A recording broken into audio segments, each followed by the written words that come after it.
마태복음 15장 16절부터 32절까지 교독하겠습니다.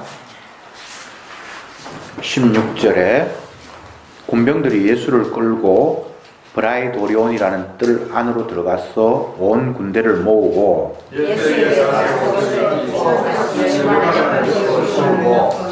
예하여 가로되 유대인의 왕이여 평안할지어다 하고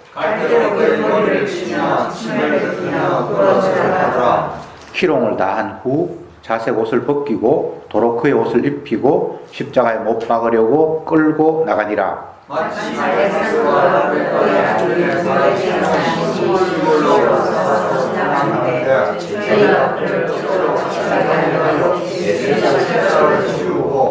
예수를 끌고 골고다라 하는 곳, 번역하면 해골의 곳에 이르러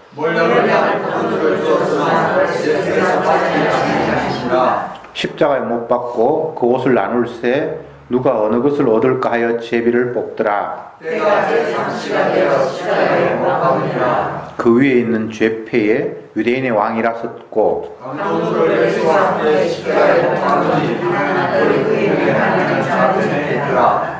지나가는 자들은 자기 머리를 흔들며 예수를 모욕하여 가로되 아하 성전을 헐고 사흘에 짓는 자여 그와 같이 대제사장들과 서기관들과 함께 희롱하며 서로 말하되 저가 남은 구원하였으되 자기는 구원할 수 없도다.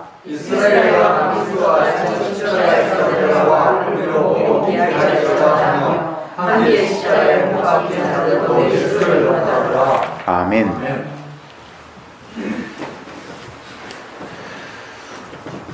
유대 지도자들이 자기들의 판결로는 이미 사형에 해당한다고 결론을 내렸지만 그들 스스로는 사람을 죽일 권한이 없기 때문에 이제 로마에서 파견한 그 총독에게 예수님을 끌고 갔죠. 그래서 고발을 했는데 이제 거기에서도 최종적으로 백성들이 원하니까 십자가에 못 박아 죽이라고 하니까 그 여론에 못 이겨서 빌라도가 그러면 내가 판결을 할 테니까 너희들이 알아서 해라고 하면 십자가에 못 박아 죽이라 그렇게 이제 판결이 내려졌죠. 그 이후에 이제 상황들이 본문에 기록되어 있습니다. 군병들이 예수를 끌고 브라이도리온이라는 뜰 안에서 들어가서 온 군대를 모으고 여기 브라이도리온이라는 거는 우리식으로 말하면 그냥 청와대 이렇게 관저가 있는 곳. 그 당시에 로마에서 온 사람들이 제일 높은 사람들이 사는 집도 있고 그게 집무 공간도 있고 하는 게 이제 브라이도리온입니다. 청와대 이렇게 생각하면 됩니다. 그곳에 끌고 가서 예수님을 옷을 벗겨서 홍포를 입히고 자색 옷이라고 되어 있습니다. 붉은색 옷을 입히고 머리에 이제 가시관을 씌우고 예하여 예를 갖추어 유대인의 왕이여 평안할지어다 하면서 뭐 갈대로 때리고 침을 받고 뭐 어떤 사람은 꿇어 엎드서 왕이여 하면서 자색 옷을 입히는 건 옛날에 왕이 그 붉은 홍포 자색 옷을 입고 관을 쓴 거는 왕이 이제 멸관을 쓰는데 예수님을 가시관을 씌우고 조롱하는 모습이에요. 그렇게 하면서 예수님을 뺨을 때리고 조롱을 하고 그렇게 하다가 이제는 예수님을 십자가에 못 박기 위해서 다시 자기 옷을 예수님 옷을 입혀서 이제 골고다 언덕을 향해서 가는데 이 당시에는 그 십자가가 가로나무가 있고 세로나무가 있는데 세로나무는 현장에 그냥 그 꼽아 두든지 하고 가로나무는 죄수가 이제 지고 그 현장까지 가도록 그 풍습이 되어 있던가 봐요.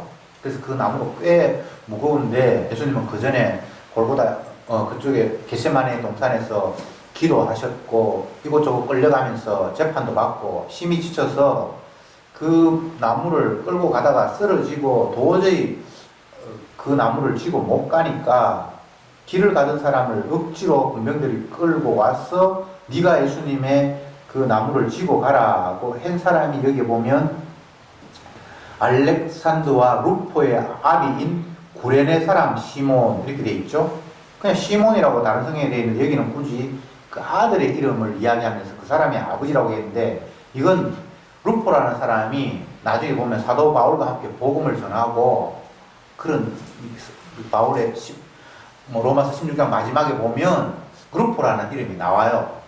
그러니까 어쨌든 주님은 십자가에 못 박혀 끌고 가는데 거기에 강제로 예수님 십자가를 울러매고 가는 사람이 등장하고 여러 가지 사안들이 막 지금 펼쳐지고 있는데 놀라운 것은 자이든 타이든 그 모든 일들을 주님은 자기 십자가를 지는 일에 다 활용하고 끌어들이는데 그게 끌려간 사람 가운데 어떤 사람은 은혜를 받고 여러 가지 상황들이 펼쳐집니다. 몰약한 포도주를 예수님께 주었다라는 것은 그 모략은 약간 그 마취제 같은 그런 기능이 있다고 해요. 그래서 너무 고통스러우니까 십자가 못 박히면 또 고통을 좀 감하라고 줬는데 예수님이 그것을 거절을 했고 마지막에 예수님 십자가에 못 박아 돌아가실 때에 그 옷을 벗기는데 옷은 그 사형을 집행하는 사람들의 그 전리품이라고 해요. 가져가는 거예요. 그 당시에는 옷이 그렇게 쉬운 게 아니라서 그것도 서로 가져가려고 네가 가져갈래 내가 가져갈래 제비를 뽑았다 이런 이야기가 성경에 기록이 되어 있고 예수님이 못 박힐 때에 양쪽 편에 강도도 같이 못 박혔다. 사람들이 예수님을 십자가에 못 박을 때에 조롱을 하는데 그 조롱의 내용이 네가 구원자라고 하면서 남 구원한다고 설치더니만 너도 스스로 구원 못하는 그런 구원자구나 라고 놀렸다라는 이야기가 본문에 기록되어 있습니다. 예수님은 자기 자신이 십자가에 못 박혀 죽기 위해서 이 땅에 오셨기 때문에 지금 죽음을 향해서 나아가는 일이 하나도 문제될 게 없어요. 그런데 사람들의 입장에서는 이게 어떻게 하든지 내가 스스로를 변호를 하든지 때를 쓰든지 그 죽음의 위기를 모면하는 게 정상이잖아요. 법정에서도 사람들이 많은 말로 고소하는데 예수님은 하나도 변명하지 않고 오히려 네가 유대인의 왕이냐 그러니까 그래 네 말이 옳다. 순순히 시인을 하고 심지어는 고통을 감하기 위해서 설계탄 포도주를 줬는데도 불구하고 그걸 거절하고 통상적인 사람의 모습과는 너무나 달라요. 왜? 주님은 십자가에 달려 죽으셔야 했기 때문에. 신명기에서 나무에 달린 자마다 다 저주를 받았다라는 이야기가 기록되어 있는데 그것은 결국은 예수님께서 저주받아 죽어야 할 운명이기 때문에 스스로 그것을 반기는 그런 모습이 본문에 기록되어 있습니다. 원래 유대인들의 사형법에는 십자가로 죽이는 그런 게 없어요. 그건 로마의 법이에요. 그러니까 예수님 참 교묘하죠. 유대인들에는 그런 죽이는 법이 없는데 로마의 식민지가 되어서 로마의 법으로 죽는데 그것도 죽어야 될 이유가 없는데 그렇게 죽는 거예요. 주도권이 예수님에게 있는 거예요. 그리고 6월절에는 사람 죽이면 안 되는데 오늘 이 본문에는 마가복음에는 안 나오는데 마태복음의 다른 본문에는 이 브라이도리온이라고 그 이방인의 지역 구역 총리 관저 그쪽에는 6월절 되고 거룩한 날에 들어가면 안 된다고 해서 고발한 대제사장이나 그 사람들 들어가지 않아요. 재수 없다고.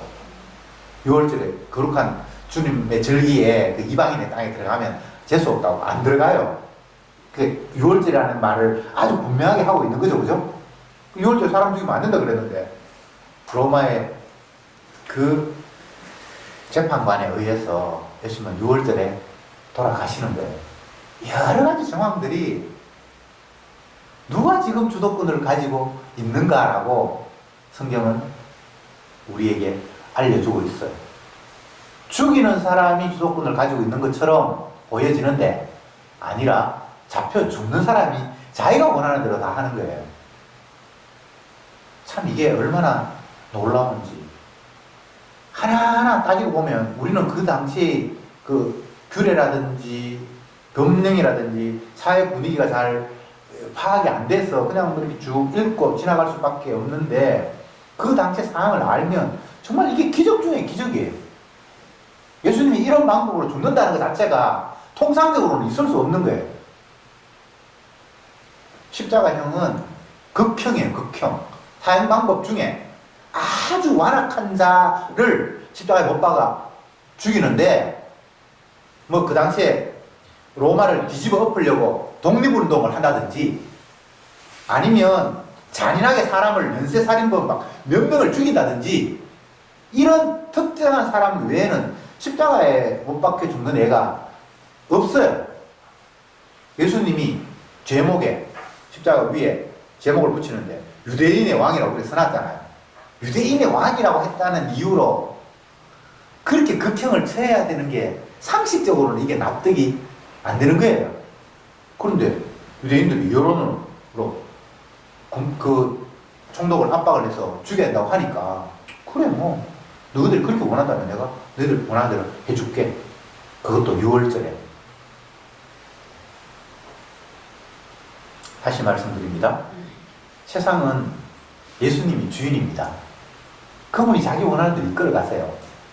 그분을 알파와 오메가라고 계시록에서는 이야기했어요. 모든 것을 시작하신 분이고 모든 것을 종결하신 분이라는 거예요. 사실 시작 속에 종결이 포함되어 있어요. 그게 주님이에요. 그런데 사람들은 예수님을 시작과 끝이 되시는 분, 천지 만물을 지으신 분, 모든 세상을 주관하신 분이라고 꿈에도 생각 못했죠. 알았으면 예수님 안 주겠죠. 그들이 생각한 예수님은 시골에서 태어나서 별 볼 일 없는 목수의 아들인데 지가 금방지게 하나님이라고 이야기를 하니까 이건 괘씸해도 너무 괘씸한 거예요.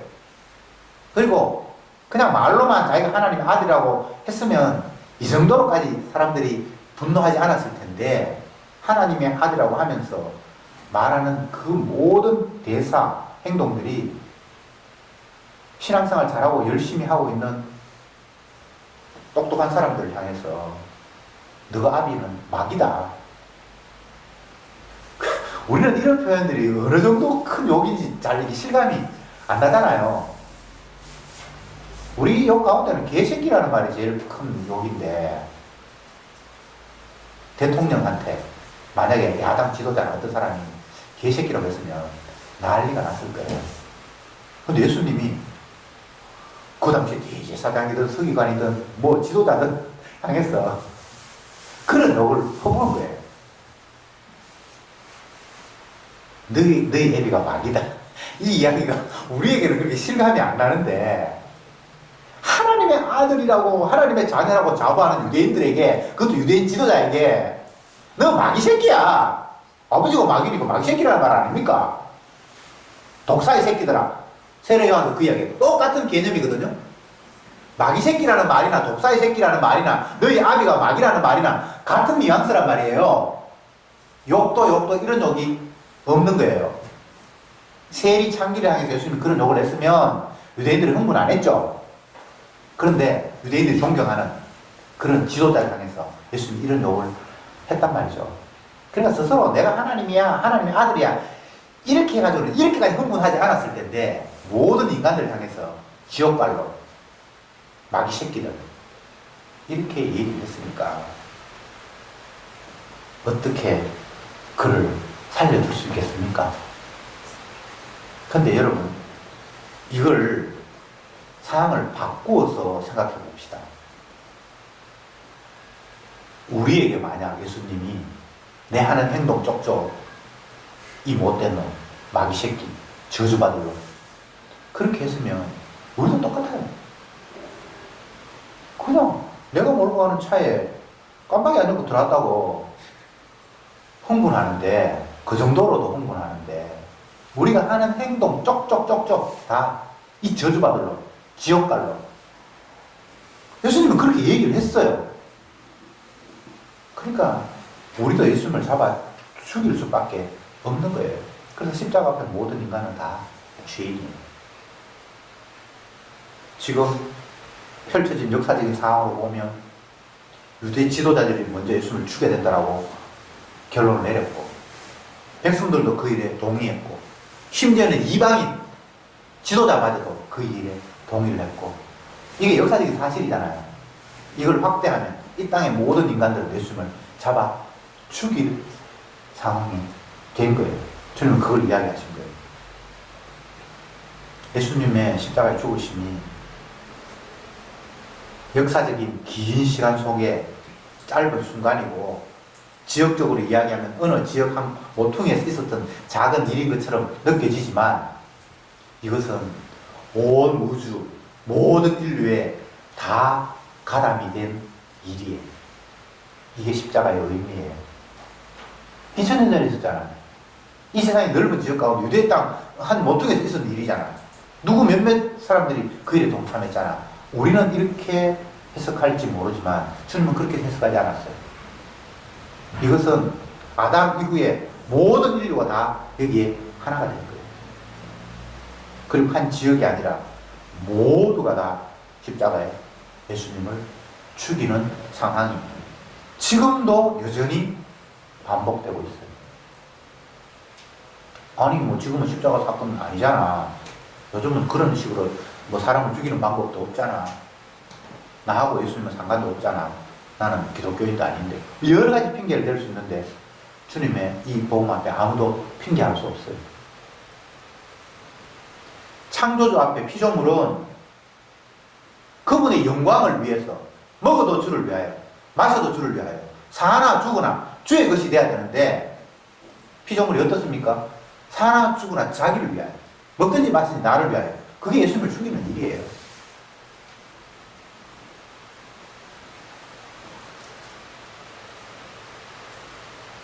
그런데 예수님은 죽임을 당하면서도 욕을 받으실 때 대신 욕하지 아니하고, 고난을 받으실 때 위협하지 아니하고, 우리 죄에 대해서 죽고 의에 대해서 살아나셨다. 이렇게 베드로전서에서 말씀하고 있습니다. 죄에 대해서 죽고 의에 대해서 살았다.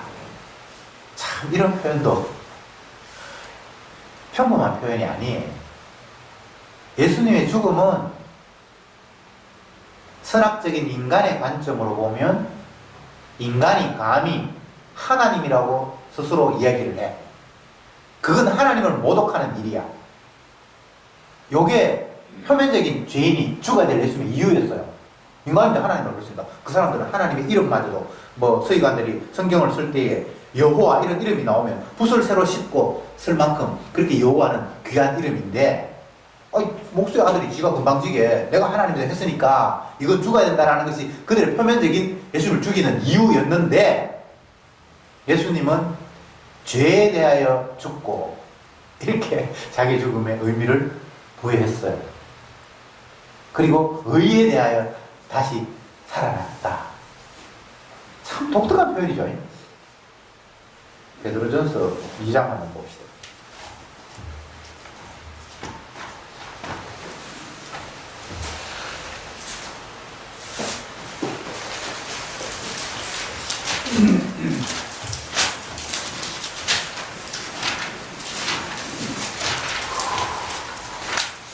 베드로전서 1장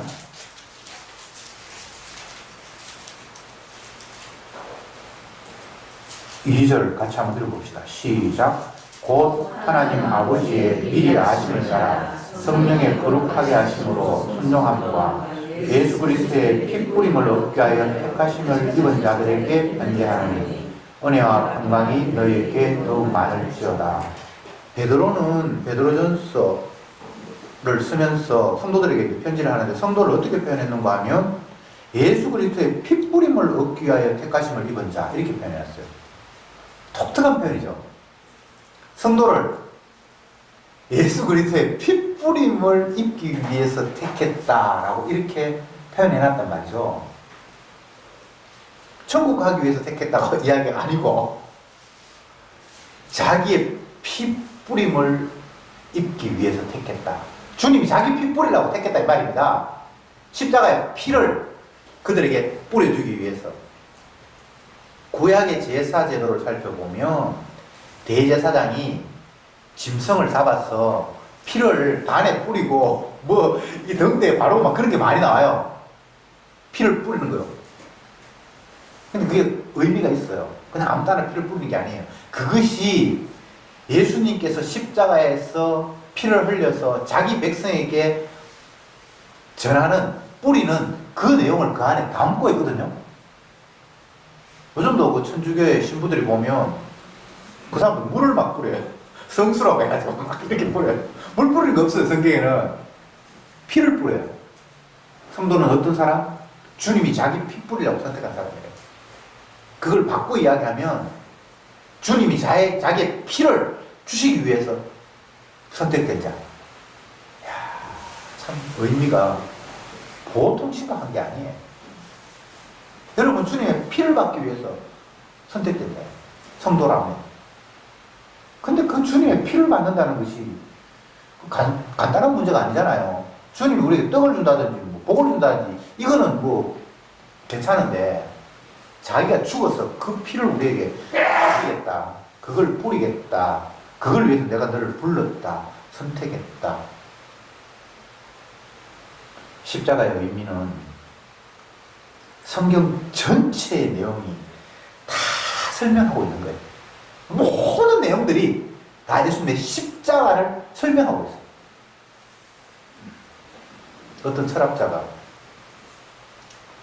모든 철학은 칸트를 설명하는 것이 그렇게 표현한 게 있어요. 칸트의 철학이, 모든 철학의 집대성이래요. 뭐 그건 맞는지 아닌지 모르겠습니다만, 세상 모든 일은 예수님이 십자가에 죽으셨다는 사실을 전하고 표현해낸 것이 세상 전체입니다. 어떤 무식한 목사가 참 복음을 전하는 목사의 말, 무지개는 예수님의 십자가에 피를 담았습니다 라는 그 이야기를 어떻게 반박했는가 하면, 구약에는 십자가 피 없다.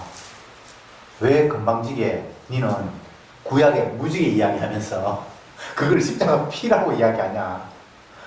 그렇게 서로 대화가 오고 간 그런 애가 있었어요. 무지개가 십자가 피를 이야기하고 있습니다. 정결한 짐승의 피를 보고 내가 다시는 물로 심판하지 않겠다라고 사인한 것이 구름 속의 무지개. 그게 피 이야기지 뭡니까? 만약 십자가의 피, 무지개가 없으면 지금도 수천 번, 수만 번 물로 지금 심판 계속해서 노아 홍수 시대가 계속 반복돼야 돼. 인간이 범죄했기 때문에 주님 물로 심판하셨잖아요. 그러면 노아 시대에 심판받은 상황을 어떻게 설명하고 있는가 하면, 그들이 먹고 마시고 시집가고 장가 갔더라. 그게 제2유예요. 그러면 여러분들은 먹고 마시고 시집가고 장가 안 갑니까? 그러면 노아 홍수 시대에 그것 때문에 물로 심판을 받았다면 지금도 똑같이 물로 심판을 받아야 되잖아요. 그런데 심판이 아직 유보되고 있잖아요. 그 이유가 뭡니까? 무지개 언약을 통해서 주님의 정결한 짐승의 희생이 우리의 저주받음을 지금 커버하고 있는 거예요. 무지개가 십자가 이야기 아닙니까? 모든 성경이 다 십자가 이야기예요. 그 어떤 것도. 지금 우리는 본문을 보면서 예수님 십자가에 못 박혀 돌아가시는 그 상황을 가지고 이건 십자가 이야기구나 라고 생각한다면 큰 착각이에요. 제가 말씀드렸잖아요. 신명기에 나타난 나무에 달린 자마다 다 저주를 받은 자다. 그 이야기가 십자가 이야기하기 위해서 그 수천 년 전에 나온 이야기예요.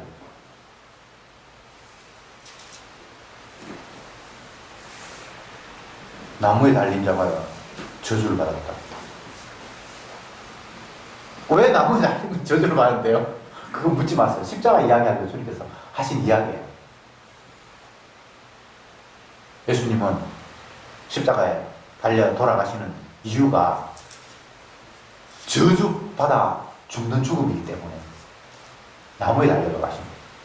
그것도 유대인들은 그런 법도 없는데 남의 나라까지 법을 끌고 와서 억지로 예수님은 저주받은 죽음을 표시하기 위해서 십자가 달리신 거예요.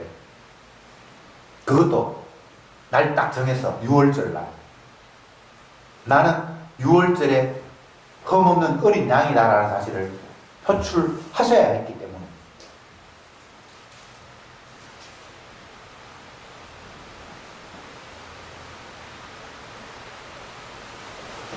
유대인들은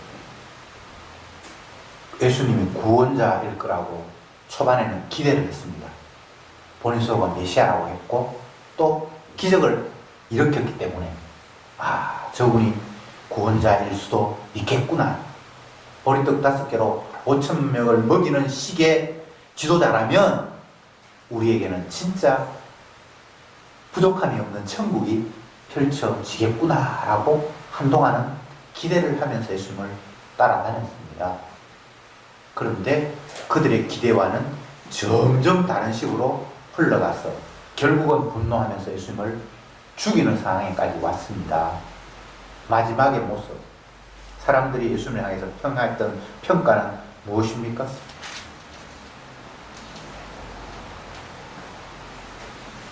32절에 이스라엘의 왕 그리스도가 지금 십자가에서 내려와 우리로 보고 믿게 할지어다 하고 함께 십자가에 못 박힌 자들도 욕하였더라. 심지어 십자가에 같이 못 박혀 죽는 사람도 예수님을 욕했어요. 당신이 구원자라면 남 구원하기 이전에 너부터 건져. 이거 틀린 말입니까? 너무나 지극히 당연한 이야기잖아요. 근데 여기서 무엇이 문제가 있지요? 인간의 구원 개념이 문제가 있거든요. 인간의 구원 개념은 구원자가 죽어버리면 구원 실패잖아요. 그렇잖아요. 지금 이 이야기잖아요. 네가 사람들 구원하기 위해 왔다며. 근데 네가 죽어버리면 누구를 구원하는데? 이 이야기 속에 인간의 구원 개념, 인간이 하나님이라고 생각했던, 자기들이 기대했던 그 하나님이 다 거짓말이라는 사실이 온 천하에 드러나 버린 거예요. 오늘날 수많은 사람들에게 복음이라고 이야기하면서 예수님이 십자가에 죽었습니다라는 그 이야기하면 그게 어리석게 들려요. 내가 어려운데, 내가 고통받는데, 내가 병들어 있는데, 내가 지극히 가난한 처지에 있는데 나에게 기쁜 소식, 복음을 전한다고 하면 그 어려움과 고통 가운데서 해방받는 더 좋은 자리로 나아가는 방법을 제시해야 그게 복음이 되는데 예수님이 죽으셨대. 그게 어떻게 복음이 될 수 있습니까? 그런데 인간은 구원이 무엇인지, 하나님이 누군지, 복이 무엇인지도 전혀 모르면서 그것을 구원이라고 생각하고 복이라고 생각하고 그걸 하나님이라고 믿고 있어요. 그러니까 그 하나님은 우상이죠. 그가 이야기하는 복은 저주죠. 그가 생각하는 구원은 구원이 아니라 멸망이죠. 십자가의 도가 사람들에게는 어리석게 들리지만 구원 얻는 자에게는 그게 하나님의 능력이다. 바울이 그 이야기 하기 위해서 공부를 해서 깨달았습니까? 아니에요. 부활하신 주님 바울에게 찾아오셔서 깨닫게 된 비밀이에요. 비밀. 하나님이 그걸 알려줬어요. 그래서 십자가는 비밀이라고 이야기해요. 비밀은, 인간의 비밀은 비밀을 밝혀주면 이제 알았다 이게 되는데 주님의 비밀은 말해도 못 알아들어요. 이게 참 희한한 거예요. 이게 진리입니다. 예수님이 이런 방식으로 구원했습니다. 이것 말고는 피 흘림이 없으면 구원이 없습니다. 예수님이 대신 죽어야만 우리가 죄에서 구원받습니다라고 비밀을 이야기해도 비밀을 못 알아듣는 게 복음의 비밀이에요. 참 놀랍지 않습니까?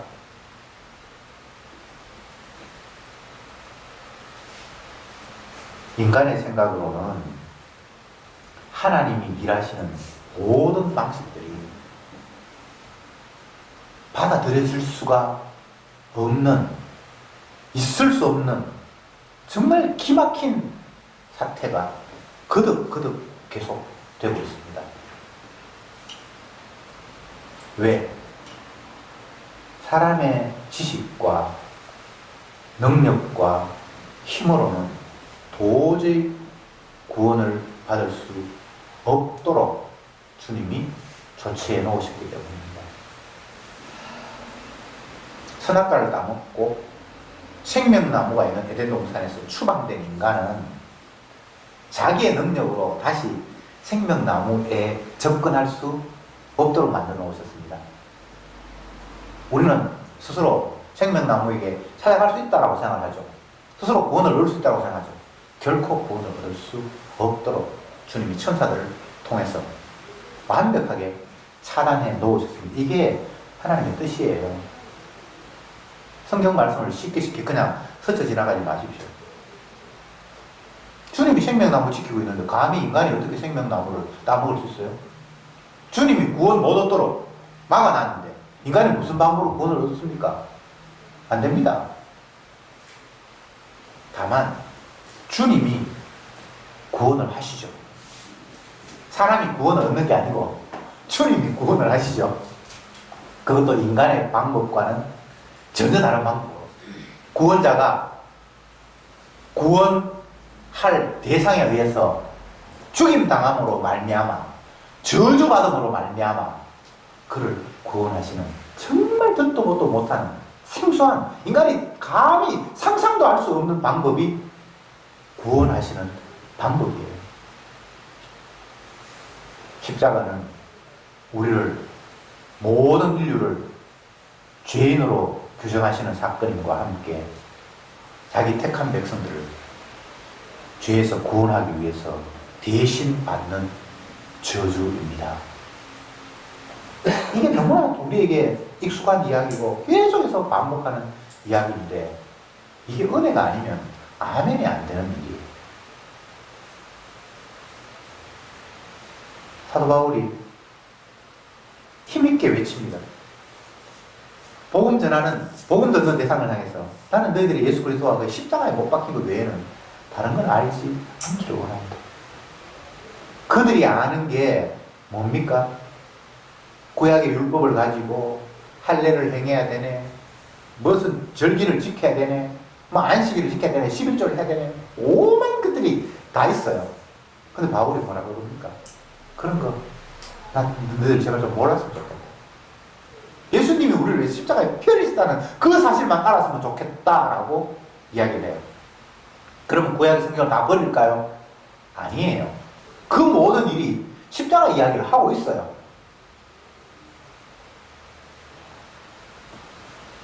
그런데 은혜가 깨달아지지 않으니까, 성령을 받지 못하니까 그 일이 십자가 일이 아니라 그냥 인간이 해야 되는 어떤 종교적인 일로 그냥 남아버린 거예요.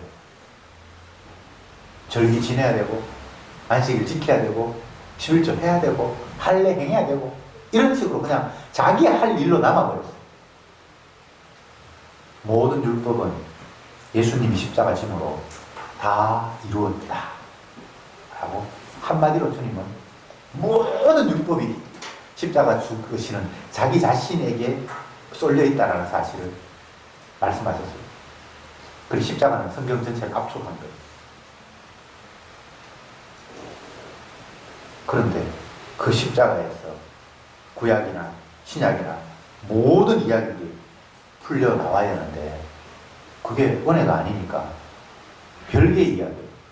십자가는 십자가 이야기고, 절기 지키는 건 절기 지키는 이야기고, 뭐 헌금해야 될 거, 봉사할 거, 성령의 열매를 뭐 맺는 거, 그건 또 다른 이야기인 것처럼 거짓말을 하죠. 마귀는 정확하게 이야기하면 십자가로 다 이루었는데 네가 이루어라. 네가 애써서 따내야지. 네가 열심히 충성해야지 하늘나라에 가서 면류관 2개, 3개 받지. 계속해서 주님이 다 이루신 일을 인간에게 하라고 마귀는 요구하고 있어요. 뭘 합니까? 아무것도 할 게 없습니다. 우리가 할 일은 죄 용서하시는 예수님 앞에 내가 죄인입니다라고 죄를 짓는 것, 그거 말고는 아무것도 하는 일이 없어요. 성경은 죄 짓지 말라고 이야기하지 않았어요. 너희들은 평생 죄가 흘러나온다. 그런데 주님은 죄 용서하기 위해서 이 땅에 왔다고 하면서 죄 짓는 너를 품에 안았다라는 이야기를 하고 있는 거예요. 그러니까 죄인이라는 사실이 주님 앞에 죄송하기도 하지만 감사한 거예요.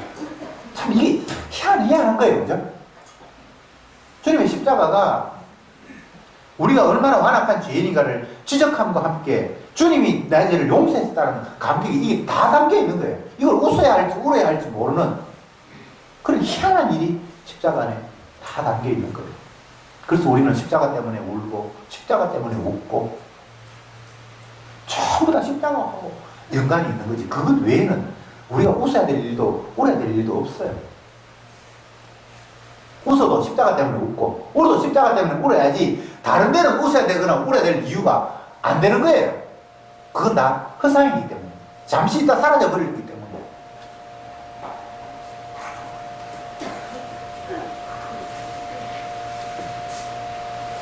마지막으로 이 말씀 드립니다. 진짜 구원자이신 예수님은 우리를 구원하기 위해서 사람들에게 잡혀 십자가에서 죽임을 당하셨습니다. 그분이 십자가에 죽임을 당함으로 말미암아 진정한 구원이 피어나게 됩니다. 기도합시다. 주님, 주께서 약속하시고 계획하신 바가 있는데 우리는 주님의 약속은 관심이 없고 내 상식과 내 방법으로 구원을 꿈꾸고 하나님을 섬긴다고 살아왔습니다. 이것이 다 결국은 우상 숭배임을 다시 한번 말씀을 통해서 확인하게 됩니다.